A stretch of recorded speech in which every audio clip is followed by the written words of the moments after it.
Some people do not enter the world loudly. Françoise Hardy was one of them. She did not grow by speaking, but by listening. Words often felt distant to her. Feelings never did. And perhaps that is why, when her voice finally appeared, it felt so close. Françoise was a quiet child. Even among others, she remained alone. Speaking was difficult.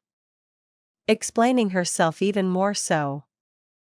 Silence became a habit. But silence, when held too long, begins to overflow. Something inside her needed a place to go. At 16, a guitar entered her life. Not as a dream of fame, but as a solution. The guitar offered her a way to speak without being exposed. Chords felt safer than sentences. Sounds were more honest than words. When Françoise began to write songs, she was not trying to reach others. She was trying to reach herself. At the time, many young singers performed songs written by others. Françoise chose her own words, because borrowed sentences could not carry her emotions. Her lyrics were simple, not dramatic, not loud, but they were true. She wrote about loneliness, about waiting, about watching others fall in love while remaining unseen. She was still very young when she entered the studio. The stage felt intimidating. The microphone slightly less so. Even then, her voice never pushed forward. Françoise did not want to be noticed. She wanted to be understood.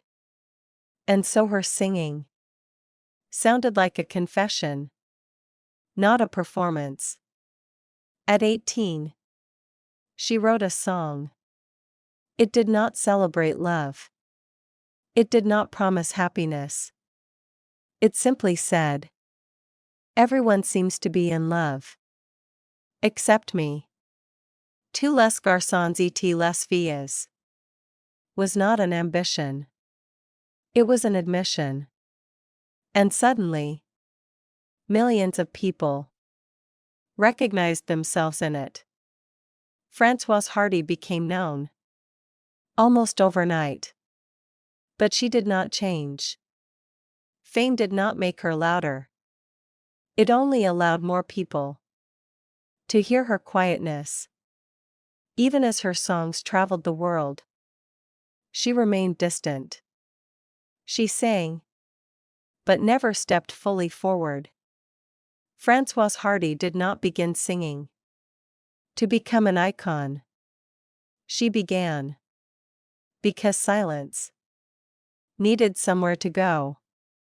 And some voices do not shout. They stay.